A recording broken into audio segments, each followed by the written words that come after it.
예, 여러분 안녕하세요. 오늘은 11월 16일이죠. 예. 사도행전 8장 4절부터 25절까지 빌립의 사마리아 선교에 대해서 함께 나누겠습니다. 우리 사도행전의 1장 8절에 보면 오직 성령이 너희에게 임하시면 너희가 권능을 받고 예루살렘과 온 유대와, 예. 스데반의 사건이 있기 전까지는 이제 성도들이 주로 예루살렘, 유대, 성전 중심으로 모이게 되었죠. 그러나 성령께서 임하시면 사마리아와 땅끝까지 이르러 내 증인이 될 것이라고 하셨는데, 그 예루살렘, 유대에 머물러 있었던 거예요. 그런데 스데반의 일로 인하여서 성도가 흩어지게 됩니다. 자, 4절, 8장 4절. 그 흩어진 사람들이 두루 다니며 복음의 말씀을 전할세 빌립이, 예. 그러니까 사도행전 6장, 7장은 이제 6장 앞부분에서 교회가 세운 7사람이 5절에 보니까 온 무리가 이 말을 기뻐하여 믿음과 성령이 충만한 사람 스데반, 또 빌립, 브로그로, 니가노로, 디몬, 바메나, 그리고 유대교에 입교했던 안디옥 사람 니골라 이렇게 되는데, 6장 7장이 스데반의 이야기라면 8장은 빌립의 이야기죠. 자, 그래서 빌립이 사마리아 성에 내려가 그리스도를 백성에게 전파하니, 이 사마리아는 사람들이, 이 유대인들이 아주 싫어했던 그런 곳이잖아요. 그런데 빌립이 주도적으로 먼저 사마리아로 간 겁니다. 백성에게 전파하니 무리가 빌립의 말도 듣고 행하는 표적도 보고 한 마음으로 그가 하는 말을 따르더라. 많은 사람에게 붙었던 더러운 귀신들이 크게 소리를 지르며 나가고, 또 많은 중풍병자와 못 걷는 사람이 나으니 그 성에 큰 기쁨이 있더라. 네. 이 사마리아는 북왕국 이스라엘이 722년에 망하고, 이제 그 아시리아에서 온 사람들과 혼혈이 돼 있었고, 특별히 남왕국이 포로에서 돌아와서 유대교가 정립이 되고 유대인들의 정체가 딱 된 다음에 사마리아 사람과 유대인들은 명확하게 구별되는 사람들이었습니다. 그래서 성경에게 종종 사마리아 이야기가 나오는데, 사마리아는 이방인보다도 더 이방인 취급을 받았던 이방인 중에 이방인이라고 그렇게 생각할 수 있죠. 자, 그런데 9절에 보니까 그 성에 시몬이라 하는 사람이 전부터 있어 마술을 행하여, 예, 시몬은 마술사였죠. 마술사였는데 마술을 행하여 사마리아 백성을 놀라게 하며 자칭 큰 자라 하니 낮은 사람부터 높은 사람까지 다 따르며 이르되 이 사람은 크다 일컫는 하나님의 능력이라. 그러니까 시몬과 하나님의 능력을 동일시했다는 거죠. 오랫동안 그 마술에 놀랐으므로 그들이 따르더니 빌립이 하나님 나라, 이 하나님의 왕국과 및 예수 그리스도의 이름에 관하여 전도함을 그들이 듣고 남녀가 다 침례를 받으니, 세례를 받으니 시몬도 믿고 침례를 받은 후에 전심으로 빌립을 따라다니며 그 나타나는 표적과 큰 능력을 보고 놀라니라. 이제 시몬은 전에는 마술사였지만 이제는 빌립의 그 능력을 보고 자기도 기독교인이 되고 침례를 받은 거죠. 예루살렘에 있는 사도들이 사마리아도 하나님의 말씀을 받았다 함을 듣고 베드로와 요한을 보내매. 그러니까 이게 이제 복음이 사마리아까지 전해진 것을 알고 그렇게 전갈이 들어가니까 베드로와 요한이 사마리아로 온 거죠. 그들이 내려가서 그들을 위하여 성령 받기를 기도하니 이는 아직 한 사람에게도 성령이 내리신 일이었고 오직 주 예수의 이름으로 침례만 받았을 뿐이더라. 이렇게 되어 있는 겁니다. 이에 두 사도가 그들에게 안수함에 성령을 받는지라. 자, 이제 침례를 받긴 했지만 아직 성령이 임하시지 않은 그런 상황이었어요. 근데 이럴 때 이렇게 그 이 두 사도가 이 사마리아 사람들에게 안수를 해준 거죠. 시몬이 사도들의 안수로 성령 받는 것을 보고 돈을 들여 이르되 이 권능을 내게도 주어 누구든지 내가 안수하는 사람은 성령을 받게 하여 주소서 하니. 네. 이게 이제 그냥 안수 기도를 받고 성령을 받으면 되는데 돈을 특별히 주고 나도 그런 능력을 좀 가졌으면 좋겠습니다. 이게 뭔가 오버하는 거죠. 예. 이게 돈으로 하나님의 권능을 사려고 하는 겁니다.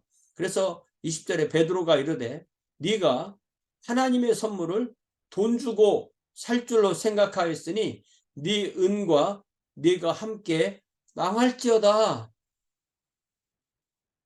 그러니까 이전에 마술을 통해서 돈을 벌어봤던 사람이니까 이제 기독교 성령을 통해서 내가 권능을 행하면 나도 돈을 벌겠다. 이런 계산을 한 거예요. 그래서 베드로는 그의 그 동기가 잘못된 것을 보고, 예. 5장에서는 아나니아와 삽비라가 돈을 들이고도 죽었는데 지금 여기서 이 시몬이라는 사람도 하나님 앞에서 내 마음이 바르지 못하니 이 도에는 내가 관계도 없고 분깃될 것도 없느니라. 그런데 이 베드로가 기회를 주는 거죠. 그러므로 너의 이 악함을 회개하고 주께 기도하라. 혹 마음에 품은 것을 사하여 주시리라. 내가 보니 너는 악독이 가득하며 불의에 매인 바 되었도다. 아주 준엄한 그 꾸지람의 말씀을 듣게 된 것입니다. 시몬이 대답하여 이르되 나를 위하여 주께 기도하여 말한 것이 하나도 내게 임하지 않게 하소서. 그래서 이 시몬에게는 회개의 기회를 주신 것 같아요. 그래서 나중에 교회사에서 이제 특별히 이제 로마 가톨릭 교회 안에서 이 성직을 받기 위해서 아니면 이미 받은 성직을 더 받기 위해서 상급자에게 돈을 주는 것을 이 시몬이라는 단어에 그 Y만 붙여서 스펠링 Y만 붙여서 시몬이 이렇게 하면 이게 이제 성직 매매라는 영어 단어가 나오게 되는 겁니다. 그래서 이것이 우리가 이런 일이 얼마나 많겠어요.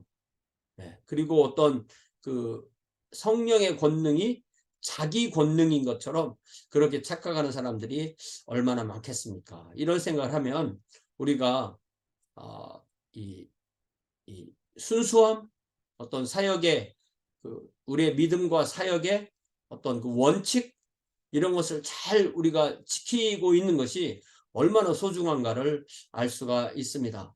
그래서 이렇게 중요한 순간순간에 베드로와 요한이 가서 그것을 정리해주고 또 이 성령님이 이제 먼저 예수를 믿고 그 다음에 성령 임하게 하는. 그래서 보통 이런 선교지나 처음 믿음이 전해지는 곳에는 이렇게 성령 임하시는 그 능력이 분명하게 드러나는 그런 일이 일어나게 되는데 여기서도 분명하게 먼저 믿고 그 다음에 성령이 내리기를 기도하고 그 다음에 성령의 은사가 또 다시 임하게 되고 그런 일이 있습니다. 그럴 때 이런 시몬 같은 사람이 생겨나서 어떤 기독교 사역의 원칙이 벗어날 수가 있는데 그것을 명확하게 선을 그어줬다는 것.